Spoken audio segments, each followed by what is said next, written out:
Ndị be anyị na-abọọla chi. Anyị sị ka ọ dịrị unu na mma. Anyị sị ka nke onye chikwelu ya zelụ.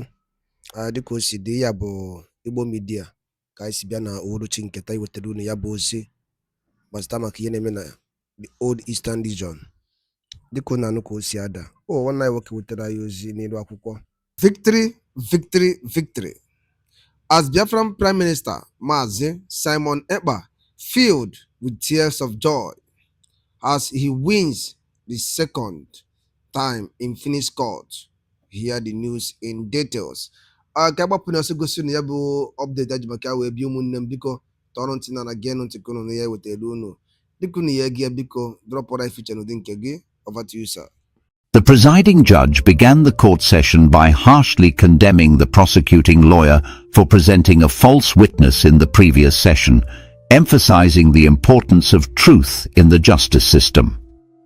The prosecuting lawyer accepted full responsibility, apologized, and promised to revise his vetting procedures for witnesses moving forward. Despite the previous misstep, the prosecutor sought to introduce a new key witness, a Nigerian police officer, claiming he had crucial information against the defendant, Simon Ekpa. Simon Ekpa, a trained lawyer himself, asked to cross-examine the witness before any formal testimony, arguing the need to verify the authenticity of the witness due to prior issues with credibility. During cross-examination, Simon Ekpa exposed inconsistencies in the witness identification, an outdated ID card, lack of a current warrant card, and failure to meet standard police identification procedures. Seizing on the doubts raised, Simon Ekpa's lawyer accused the prosecution of repeatedly failing to properly vet witnesses and requested the judge suspend any further witness presentations by the prosecution. The judge demanded clarification on the verification process used for the witness and warned the prosecuting team that future lapses in witness credibility would result in suspension from the case. The prosecutor claimed he had relied on Nigerian authorities for witness selection and promised more rigorous checks moving forward, trying to shift some blame to Nigerian officials. Despite the earlier credibility issues, the witness testified that Simon Ekpa's social media posts incited villagers in Nigeria to protest and attack government property, citing interviews and evidence gathered. Despite the witness testimony, the major damage to his credibility and the prosecution's repeated errors led to visible relief and joy on Simon Ekpa's side, indicating strong courtroom momentum in his favor.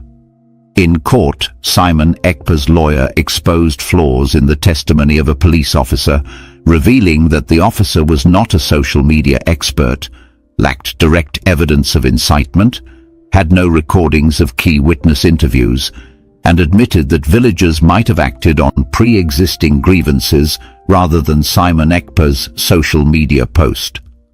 The police officer acknowledged that Simon Ekpa was not present at the scene, did not directly instruct violence, and that merely sharing and discussing posts isn't criminal. The officer could not prove coordination or incitement beyond speculative interpretation. The presiding judge reprimanded the prosecution for bringing unprepared and unconvincing witnesses to court, indicating that the case against Simon Ekpa might be weak and suggesting that Simon Ekpa could be innocent. Simon Ekpa's second courtroom win sparked emotional reactions and tears of joy from supporters. The public and media are eagerly awaiting the next session, which is expected to be one of the most crucial hearings in the case. It was a chilly morning in Finland, the kind where breath floats visibly in the air and the sun hangs low in the sky. But inside the courtroom, the atmosphere was electric, charged with anticipation, tension, and unspoken questions. For Simon Njoku Ekpa, a trained lawyer, political activist, and controversial figure of Nigerian origin, this was not just another court appearance. It was a defining moment. The courtroom was packed, not just with legal professionals and journalists, but with supporters, curious onlookers, and members of the Nigerian diaspora in Finland who had followed the case from its earliest days. The heavy doors of the courtroom had barely closed when the presiding judge addressed the court with a stern, unwavering voice that cut through the silence like a blade. Right from the beginning, the judge did not mince words. With a measured tone filled with restrained anger, the judge directed his comments toward the prosecuting lawyer. The judge criticized him for what he called a disgraceful violation of the justice system, the presentation of a false witness in the previous court session. This was not merely a procedural error, it was a breach of ethical and legal expectations, and it struck at the very heart of what the court stands for. The judge reminded everyone in the room, in no uncertain terms, that truth must form the foundation of every legal process.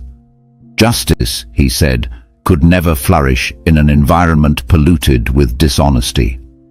The prosecuting lawyer, visibly shaken and perhaps overwhelmed by the judge's direct condemnation, did not try to defend his previous actions.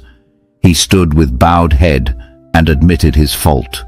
He accepted full responsibility for the mishap, apologized to the court, and gave his word that his future witness vetting procedures would be more thorough and transparent.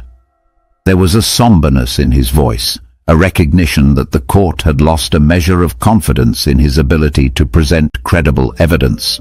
But even after acknowledging his error, the prosecuting lawyer surprised the court by requesting to introduce a new key witness. This new witness, the prosecution claimed, was a police officer from the Federal Republic of Nigeria.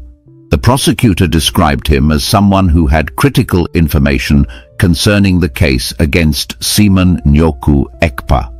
According to the prosecutor, this officer could draw a connection between Simon Nyoku Ekpa's social media activities and acts of civil unrest in Nigeria. The weight of this claim was immense. If true, it could turn the tide of the case. But given the damage already done to the prosecution's credibility, the courtroom responded with skepticism rather than curiosity. Simon Nyoku Ekpa, who had remained calm throughout the judge's remarks and the prosecutor's apology, stood up and made a request. He asked the court for the opportunity to cross-examine the proposed witness before any formal testimony was accepted into the record. As a trained lawyer himself, Simon Nyoku Ekpa argued that it was essential to verify the authenticity of this new witness, especially in light of the previous incident involving a false witness. His argument was rooted in logic. If the court could be misled once, it must take extra care to avoid being misled again. The judge allowed the cross-examination to proceed, and what followed was a methodical and at times uncomfortable unraveling of the prosecution's case. Under questioning, the witness, the Nigerian police officer, presented an outdated identification card. He had no current warrant card to prove his active status in the Nigerian police force. When asked about the proper procedures for verifying his identity and qualifications, he gave responses that were inconsistent and vague. The courtroom grew more restless with each passing minute. It was becoming clear that this so-called key witness was not prepared to meet the rigorous standards of international legal proceedings. Simon Nyoku Ekpa, seizing on the growing doubt in the room, continued to question the witness with precision and restraint. He focused not only on the witness's questionable credentials, but also on the larger implications of the prosecution's methods. Was it a mere oversight, or was there something more troubling beneath the surface? A pattern of negligence, perhaps even intentional misdirection. Sensing that the tide had turned, Simon Nyoku Ekpa's legal team rose and addressed the court. They accused the prosecution of systematically failing to vet its witnesses. This was not a one-time mistake, they argued. This was a pattern that undermined the very integrity of the case. Given this, they asked the judge to suspend any further witness presentations by the prosecution until a more transparent and reliable process could be guaranteed. The judge, clearly disturbed by what he had seen and heard, asked the prosecution for a detailed explanation of their verification process. He warned them that future lapses in the credibility of their witnesses would not just weaken their case, it could lead to their suspension from the proceedings altogether. The prosecuting lawyer, now on the defensive, explained that he had relied on Nigerian authorities for selecting and vetting witnesses. He tried to shift some of the responsibility to officials back in Nigeria, suggesting that the international nature of the case made it harder to control every aspect. However, the judge was not easily swayed. He reiterated the importance of maintaining strict standards, regardless of logistical challenges. Despite all the damage to their credibility, the prosecution insisted on allowing the police officer to deliver his testimony. The officer claimed that Simon Nyoku Ekpa's social media posts had incited unrest in Nigerian villages. He pointed to interviews and other pieces of evidence supposedly gathered from the field. According to him, these posts had led to protests and attacks on government property in southeastern Nigeria. But under further scrutiny, the foundation of his claims began to crumble. When asked whether he was a social media expert, the officer admitted he was not. He had no training in analyzing online behavior, trends, or digital influence. When pressed to present direct evidence, such as video recordings, transcriptions of interviews, or forensic digital analyses, he had none. He could not even verify whether the villagers who had allegedly protested had seen Simon Nyoku Ekpa's posts firsthand, nor could he say with certainty that the posts were the sole or even primary cause of the unrest. He even acknowledged that the villagers may have acted out of long-standing grievances unrelated to anything Simon Nyoku Ekpa had posted or said. Moreover, the officer admitted that Simon Nyoku Ekpa had not been physically present at any of the protest scenes. He did not instruct anyone to commit violence. The most he had done was share or comment on issues affecting southeastern Nigeria, a right that many would argue falls squarely within the bounds of free speech. The courtroom sat in a kind of stunned silence. What had been presented as a decisive testimony turned out to be filled with speculative interpretations and vague connections. The judge had heard enough. With unmistakable frustration, he reprimanded the prosecution for once again bringing an unprepared and unconvincing witness to the courtroom. He did not explicitly declare Simon Nyoku Ekpa innocent at that moment, but his tone left little doubt about how weak the case had become. The suggestion hung in the air like a whispered truth. Perhaps Simon Nyoku Ekpa was not guilty after all. Perhaps the entire case had been driven more by politics than by law. As the judge concluded the day's session, the courtroom seemed to exhale all at once. There were tears of relief, joy, vindication from supporters of Simon Nyoku Ekpa. Some had followed his case from the very beginning, believing in his innocence. Others had been more cautious, but were moved by what they had seen and heard. Simon Nyoku Ekpa himself, who had remained composed throughout the session, showed rare emotion. His eyes welled up, and for a moment his usual stoicism gave way to something more vulnerable, more human. Outside the courtroom, news spread quickly. Reporters called their editors, live streams buzzed with excitement, and social media platforms lit up with posts. For many people in the Nigerian community, both at home and abroad, this courtroom victory was more than just a legal milestone. It was symbolic.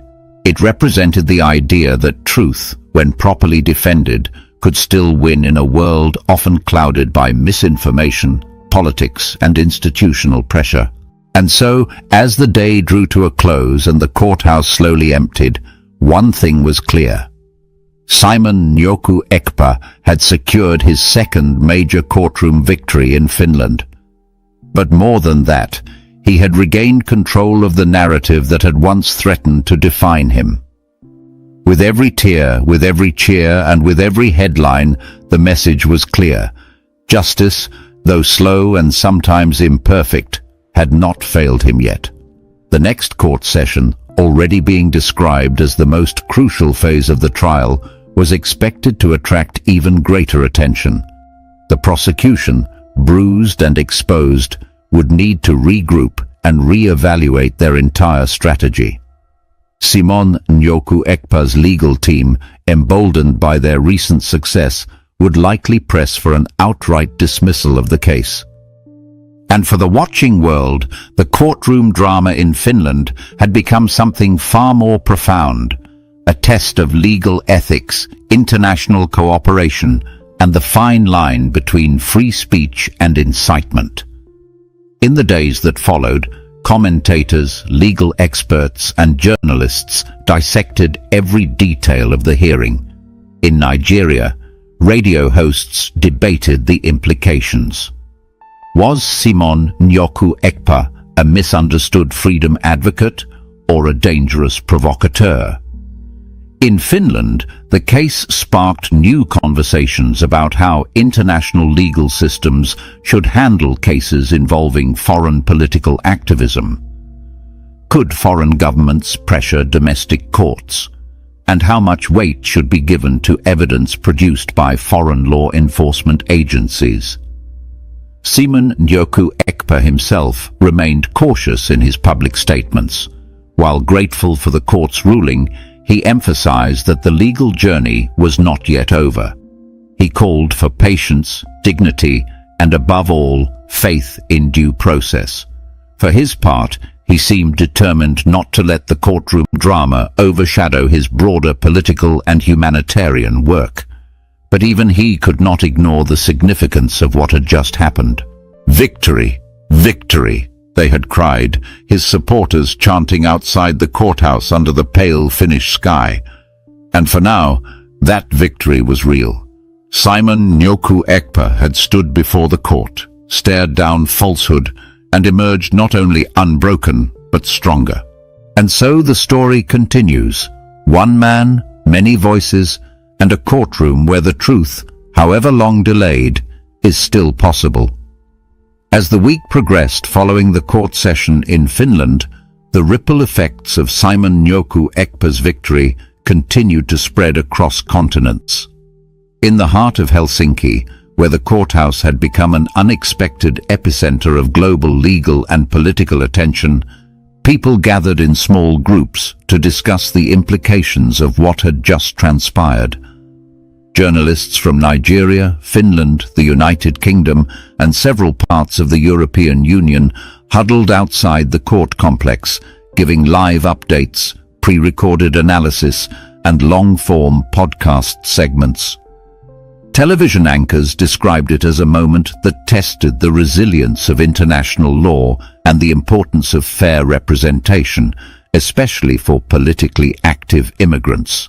Meanwhile, in Nigeria, the streets of southeastern towns like Enugu, Abakaliki, Owerri, Onitsha, and Aba buzzed with excitement. Although the court proceedings were taking place thousands of miles away, Simon Njoku Ekpa's name was once again on the lips of everyday people. He had become, to many, a symbol of resistance, controversial to some, heroic to others, but undeniably influential. Debates erupted across homes, classrooms, religious centers, and open-air markets. Was he being unfairly targeted because of his political opinions and activism? Or was there a genuine case against him? Opinions differed sharply, but one thing was consistent. The people were paying attention, and they were invested. Back in Finland, Simon Yoku Ekpa's legal team gathered at a modest law office not far from the courthouse. Their faces reflected both relief and exhaustion. The emotional weight of winning in court, especially against such heavy opposition and scrutiny, could not be overstated. Several members of the team were immigrants themselves, people who understood what it meant to straddle two worlds, to love one's homeland while building a life in a new country. They knew that Simon Nyoku Ekpa's case was not just about one man. It was about the broader issues of freedom of speech, digital activism, political persecution, and the responsibility of countries like Finland to uphold human rights while managing diplomatic relationships. Simon Nyoku Ekpa thanked the Finnish judiciary for their fairness and their refusal to be swayed by unreliable testimony. He extended gratitude to his legal team, who had worked tirelessly to defend him not just in legal terms, but in moral and political terms as well. Most importantly, he thanked his supporters, both in Finland and around the Ngwano, dalo nine no umunnem dikun sinesera ni Igbo media. Gịnị kunu were ikwu na nkọwa nke unu gbasata maka ihe unu nọ n'iru akwụkwọ n'ụbọchị uhuruchi nke taa. Gwa anyị ife iche n'ụdị nke gị. Deela ya n'akara kọmentị ka mara ihe i chere. Ma chetakwa tụsa ya bụ ozi ka o were ụmụnne anyị ndị ọzọ ntị. Ndewo na ụmụnne m.